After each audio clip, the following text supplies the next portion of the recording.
Are you caught up on Picard? No, I haven't even started season 2, so I'm way behind. Just go right to season 3. That's my advice. Not even Speaking kidding. about that, was somebody yesterday in our group was on our group Google chat, and he was late rejoining a meeting and said something about a Roomba is giving us problems. And I wrote back, "That's how Skynet starts, dude." All right. That's not what we're talking about today. Oh, no? Okay. No, this is not a Star Trek podcast. Yeah. I hate to disappoint you. That would be fun though, right?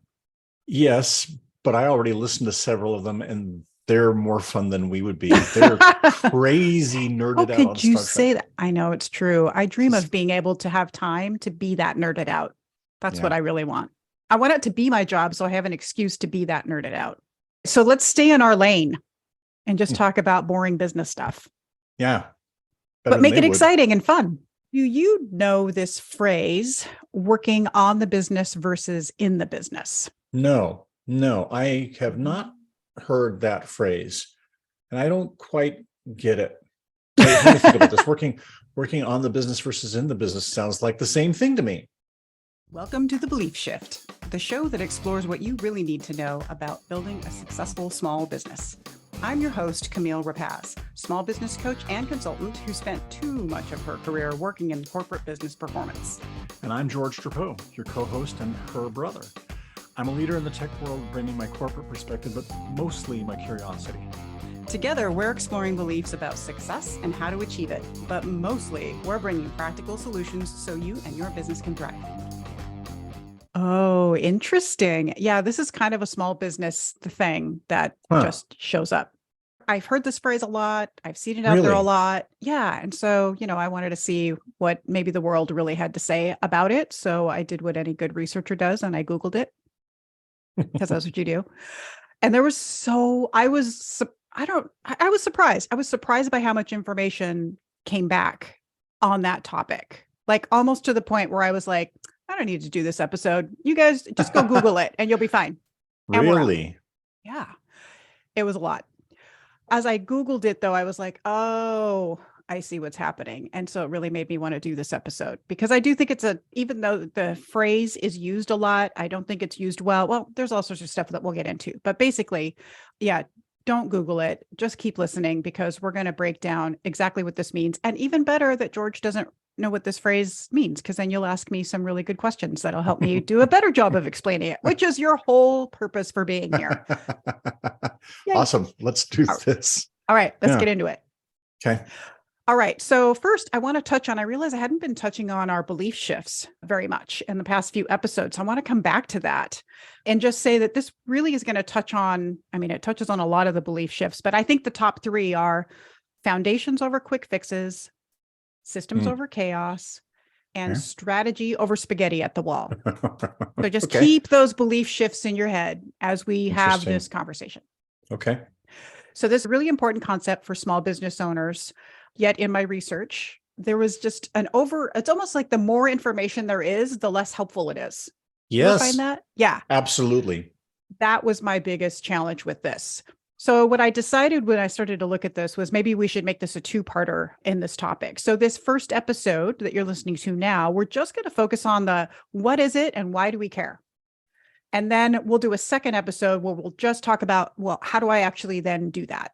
Because by the end of this episode, hopefully you will care and you will want to know how. So just keep that in mind. 2-parter. Okay. Otherwise, we've been having like nearly hour-long episodes. So we're also trying to get our conversation under control. So sorry about that, people. If you were like, could you guys not go on for so long? We can go on for a long time and probably shouldn't. So we get along great as brother and sister. Very lucky that way, but it has side effects. It's making our mom very happy, but she's not really our core audience here. So we're going to try and target. She might be if we keep going like this. That's true. All the moms are listening. Great.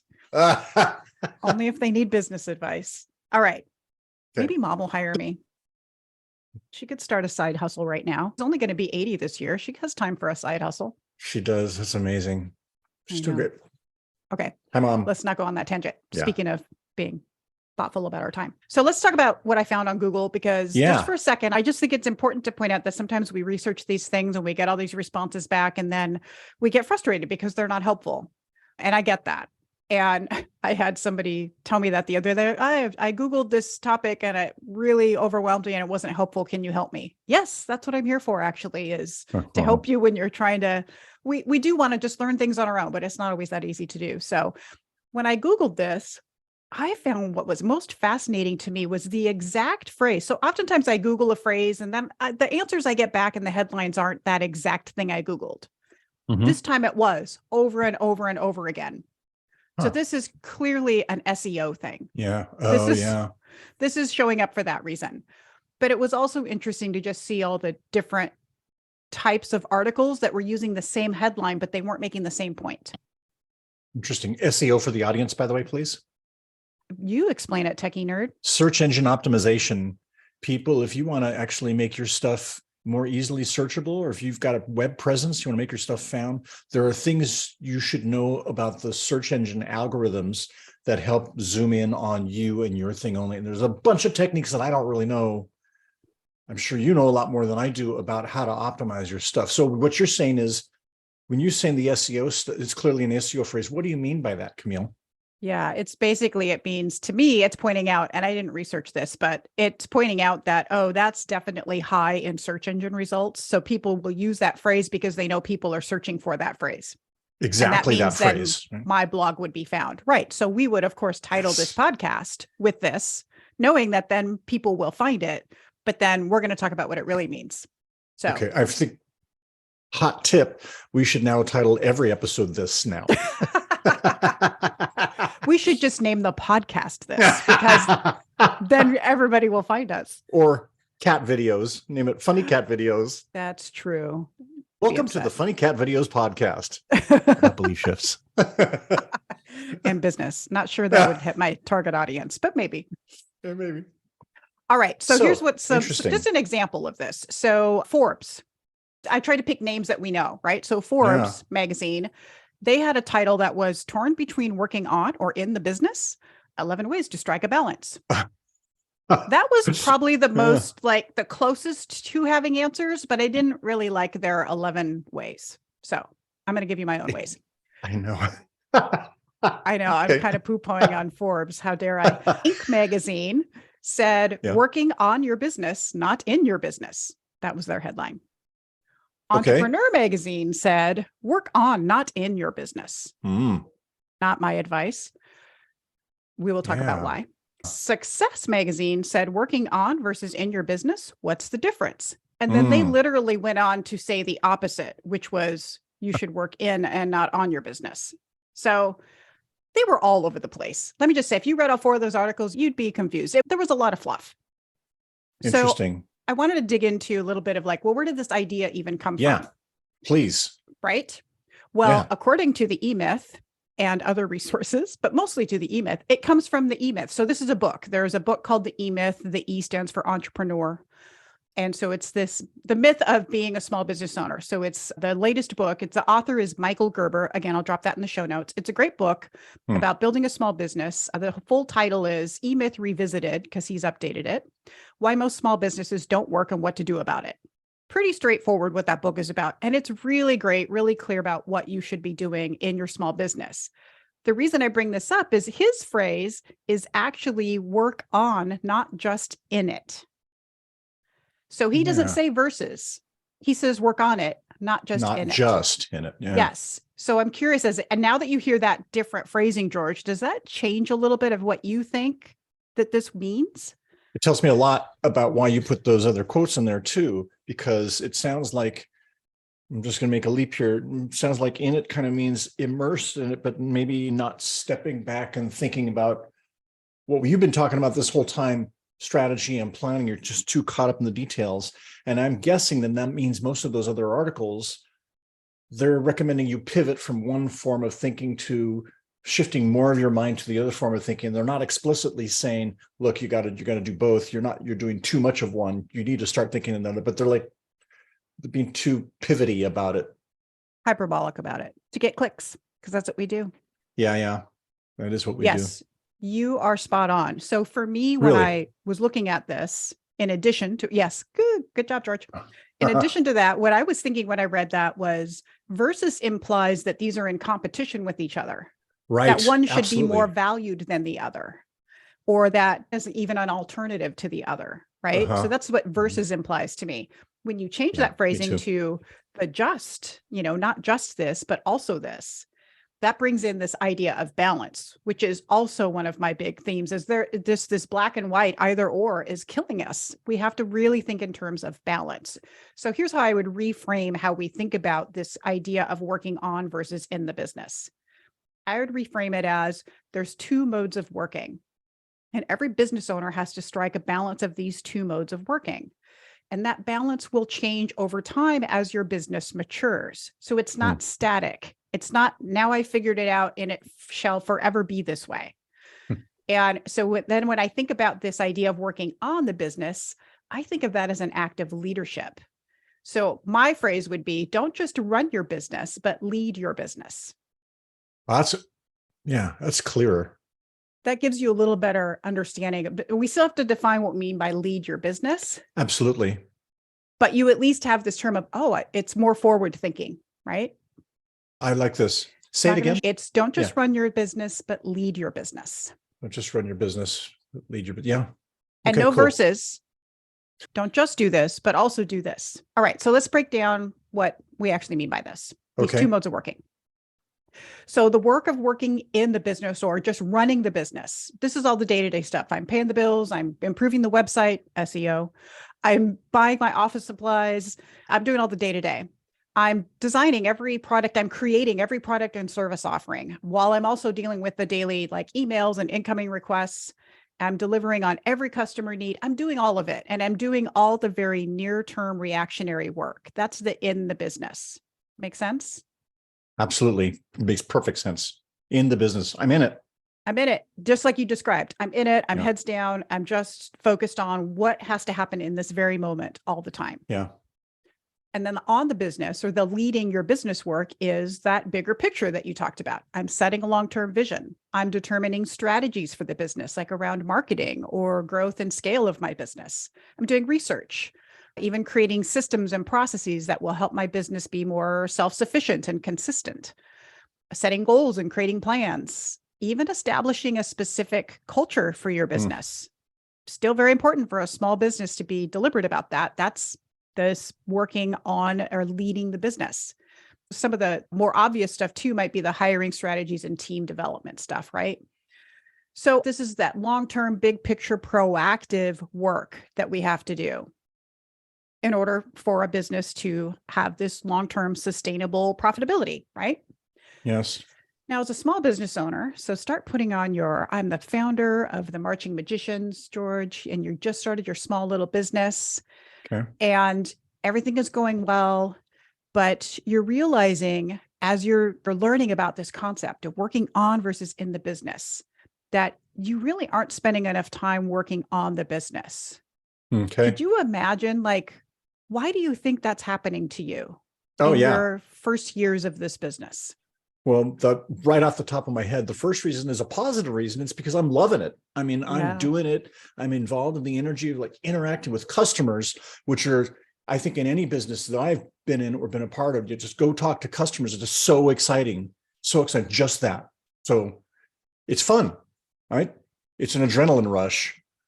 Also, it could be I'm stressed, I'm so close to making my monthly number or quarterly, not almost.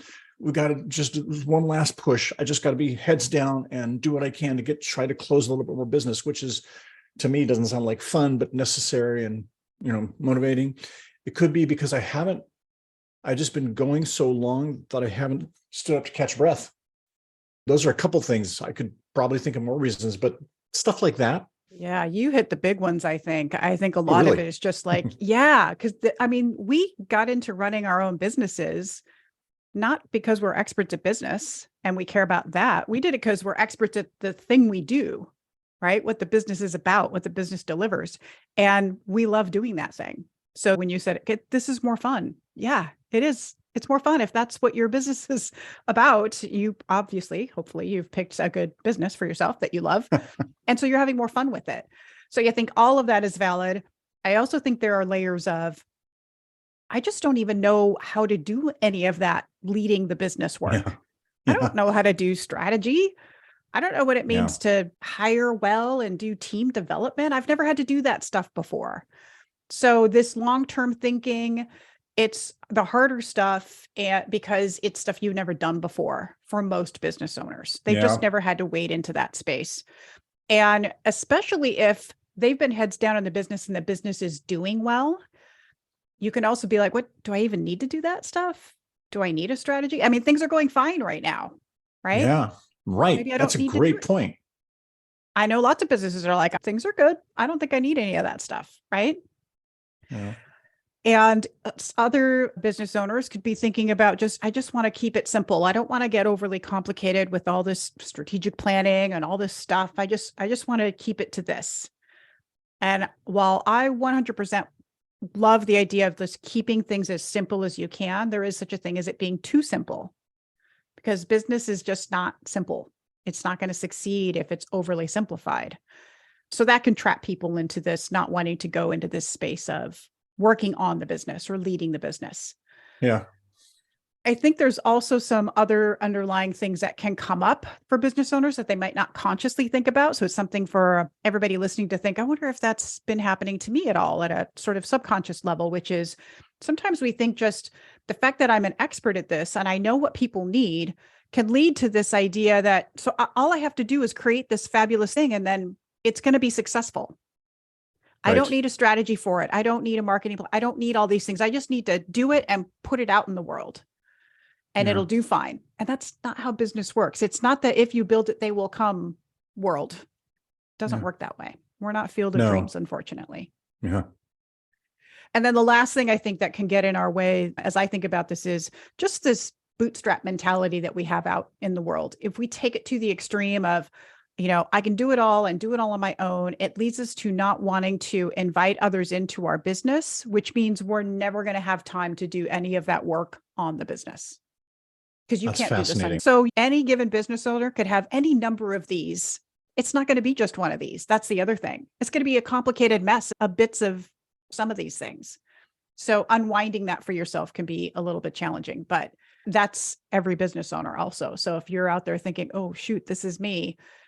Yeah, it's everybody who's listening has had one of these things happening where that's felt this resistance to doing any of this work.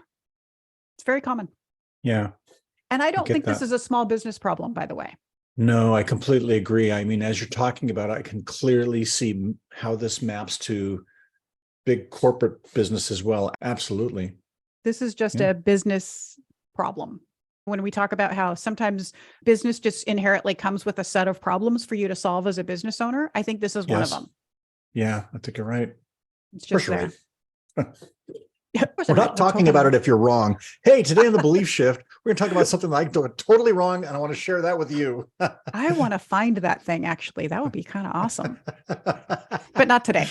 Not today. Okay, so let's talk about why this even matters. Hopefully we're starting to get a sense for this, but let's be really explicit about this. All right. So these modes of working, when they're off balance. So let's talk about when they're off balance in the initial direction, which is primarily what happens to small business owners.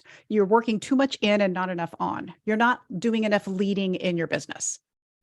And so the repercussions of this are the business is just depending on you and you alone, which means bye-bye freedom. I'm tied to this business forever. I can never walk away. I don't have any time for myself because I have to do it all, which leads to exhaustion. Yeah. If you want consistency in your business, it depends on you and you alone to deliver that. And we all want consistency. But again, this is this driver of, wow, it all depends on me. If you do have a team, then your team isn't sharing in your vision because you didn't take time to create one. So they're not invested in doing their best work. So we wonder why our teams aren't performing well. It's because we haven't done any of this big picture leadership work. We just hired a bunch of people to hopefully do the stuff that we don't want to do anymore. So at best, what happens when you do this is your business just plateaus. Like it can only grow so much without any of this leadership work happening. at worst, and what's most common is I see business owners are burning out and business failure is imminent for them. And I want to be clear what I mean when I say business failure, because it doesn't necessarily mean their business closes. It just means it's failing to deliver on the promise of the profitability plus freedom that you got into this for. Because now you gave up all your freedom to just run the business, to make the money you need to make. And now you're trapped into this way of doing business. Yeah. Wow. That doesn't sound good. Right? Yeah. Do you have other thoughts about how this working on is bad? Well, I don't want to accuse you of stealing my thought about vision because you already had it first. So that can't really be stealing if you did it before. But I guess I'll say two things. One, I'll say the vision aspect in my own words, and that is, if you're not working enough on the business, I mean, working on the business is an opportunity for you to share your vision and get buy-in from your team. You can imagine the phrase, hey, folks, let's back. We're going to step back and we're talking about where are we going? What's the future? Business is good now, but just let's talk about how great it can be and what we need to do together to get it there. Here's the vision. Here's the plan. Like, that's inspiring. It can be inspiring for people. I get it. But if you're not working on the business, you're not doing that. And so people might be excited like I am in the moment, but they'll run out of that energy and there will be nothing to sustain them long-term and build morale. Also, kind of related to that, you're not spending time on the business. You're not getting the team to help you plan for the future. If everybody is like you, then nobody, I mean, ideally, you don't want to be the only one doing the planning. You want everybody involved in some way. Yes, you're getting a little bit into the how that we'll talk about in the next episode, but you're spot on that it is about this team sharing of the vision. You have to have one to begin with, right? Yeah. And then how you then share that vision is really important. So just doing that work, I think we underestimate, even if you're a solopreneur, you still need this long-term vision, even without a team, because you need this established direction in order to be able to make better decisions in your business. So if you're somebody who's struggling with like, there's all these different directions you could go in your business and you're really not sure what to do, and you kind of get excited about all of them because all of them look to you as like opportunities to grow your business. But if you're struggling to make good decisions, that's because you haven't established this long-term vision and strategy for your business to guide those decisions. That's really what it's for. Yeah. So it helps you weed out the like, no, that's not for me. That's not for me. That's not for me. Because that's not what my business is about. My business is about this thing. I'm going to go in this direction because that's what I've chosen to do. Yeah. And so it's an accelerator for your business because it Ooh, is. yeah. And I know this is kind of the big one I think that we miss in the benefit of doing this leadership work in your business, because we think, I don't have time for that. Well, what you're doing is you are making everything else in your future take longer. Everything that you're trying to do in your business, growing your business, you getting the more freedom that you want, having greater profitability, but having a more sustainable business, all of that is going to take longer if you haven't actually made some of these key decisions and done some of this key work of doing the research, setting the direction, setting clear goals, having all of that stuff really clear, like this is the path we're going to go down, is so important, because without it, you can just keep randomly picking different paths, which means you could end up right back where you are now. Instead of, oh, I'm picking this path and I'm just going to keep going down this path. It doesn't mean you can't have some zigs and zags along the way, but you've set a direction and it helps you stay focused, which makes things just go faster. Like, why wouldn't it? Right? As opposed to just bouncing around kind of randomly. Absolutely. So ultimately, I think at the end of the day, that's kind of the big one for me. Whenever I talk to people about the importance of doing this type of work, when I say build foundations over quick fixes, that's because I see it as actually faster than quick fixes.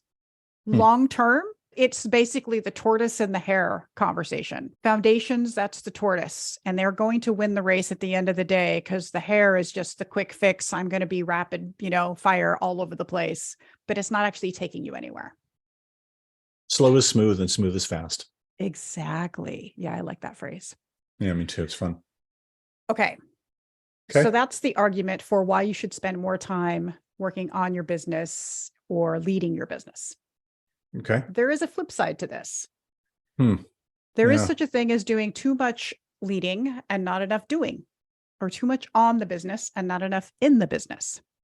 And when you do that, you lose touch with customers and their needs and desires. You also lose touch with your employees and their needs and desires. And both of those things are critically horrible for your business. This one does tend to be more of a big business problem, I think. Oh, yeah.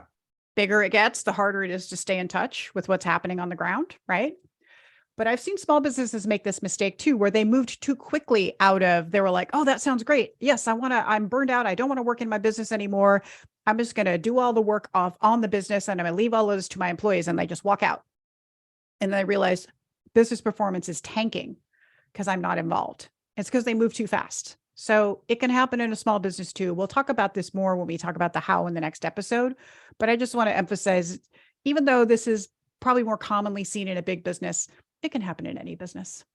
Yeah, I can think of a couple instances right away where I'm feeling triggered because I can see this. I mean, it was weird. This describes my previous manager and how he drove his whole team. Give you a quick example. Basically, he was spending so much time on strategy and planning and would keep on dumping new plans and new on the business stuff on us.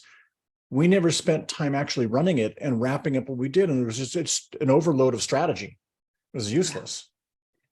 Yes, I've seen that too, where it's like we're constantly coming up with a new, better idea before we actually try and see through the initial idea. We don't even know if it was going to work or not because we didn't give it a chance.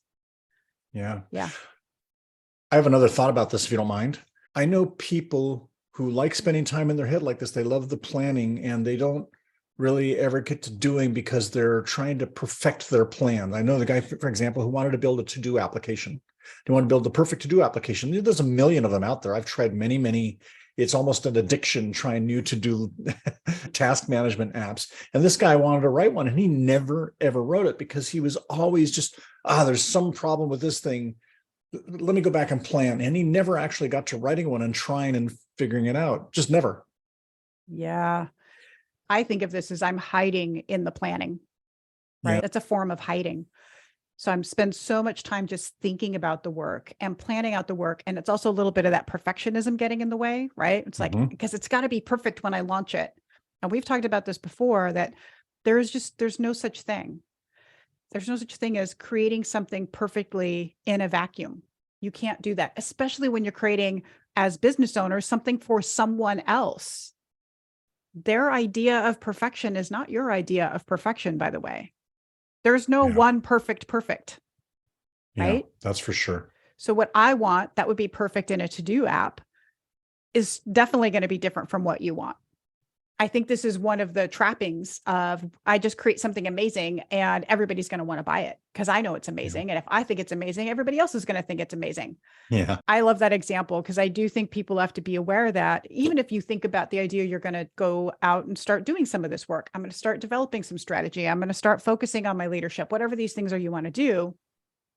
As you start thinking about doing that, if you're hesitating because you're like, I don't know how, and I want the perfect strategic plan. I want the perfect business plan. I want the exact right long-term vision. And I don't know what that is.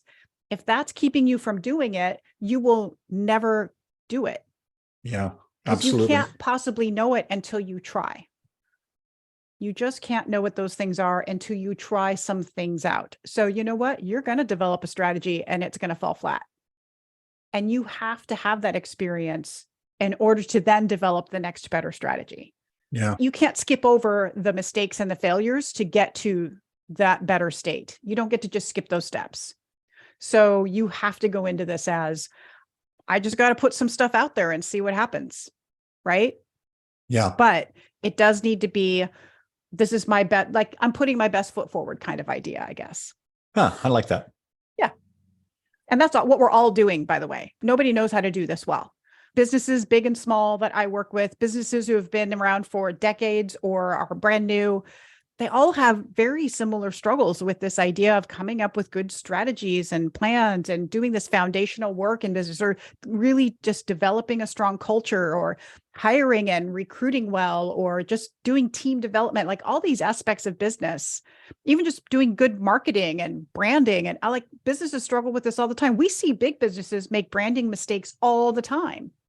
Nova, Nice. telling Avi this story about the Chevy Nova and selling it in Spanish-speaking countries.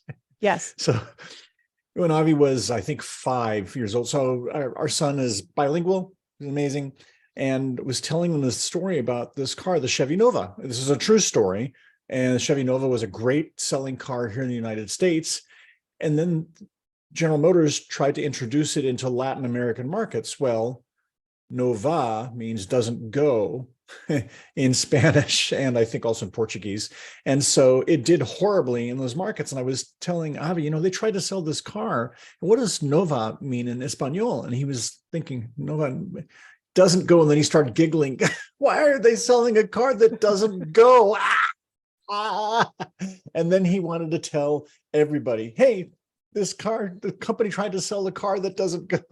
I remember he had to tell me that story. He did, didn't he? Yeah, he was so happy about it. It made him he giggled so much about it. So yeah. And so these big car companies have these fails, right? At this level of thinking that they were I assume people got in a room and really thought about how they were going to market that. And it was a fail because somebody just didn't think about that thing. So you're going to do it.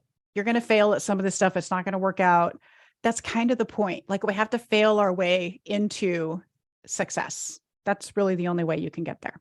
I love that story. All right. We're doing good on timing. I'm going to wrap this up. Let's wrap up.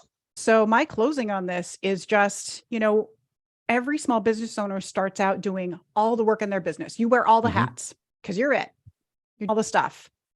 But over time, your job as a business owner is to spend less time on that day-to-day work and a little more time focused on leading your business. Because business that doesn't have a vision, a strategy, a plan, any big picture, it's only going to last so long. It's only going to get you so far. And you're never going to get that business you really want, which is the one that's supposed to give you that freedom and that a little bit more consistency and stability that you're looking for to get out of that chaotic way of working. It's really the only way you can get there.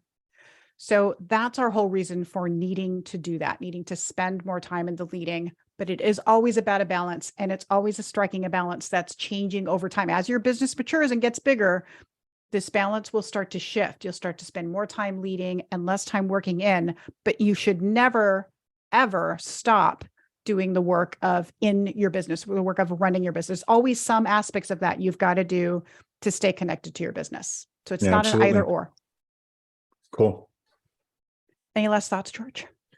Something that occurred to me, I think for the audience, is that one thing I really like about what you do is you're not just helping people build a better business, you're helping them build a better life. What you just said about when you get this balance, it's going to lead to the kind of business that gives you a better life. You're just less of a rat race, more of a thing that you can own and control. I love that. Not just better business people. My sister's going to help you build a better life. True. Yeah. True story. Yeah.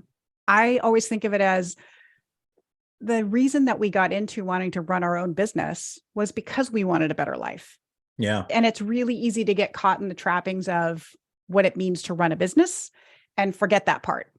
But you don't have to give up having a thriving, successful business. You don't have to sacrifice your life for that, and vice versa. You don't have to just have a, mediocre business in order to have all this freedom in your world. So there is a way to do both. So yeah, that's really what I'm all about. That's awesome. All right. So that was all just the what and the why of this working on versus in your business, or as I say, leading as much as you are running your business. I want you to be leading your business.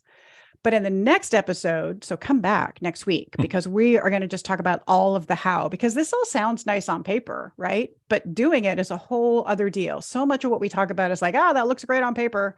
Sure. But how do I actually do it? What do I actually do? So we will talk about that in our next episode. Fantastic. I can't wait. I can't wait either. All right. So if you have any questions, please leave us a voicemail on our website, thebeliefshift.com. We would also love it if you would rate and review us on Apple Podcasts. There will be links to both of those things in the show notes. So please do go do either one of those things to help us get the word out on all this cool business stuff. And then you can stop Googling things and getting really bad answers. All right. We will be back in your ears next week. See you soon, everybody.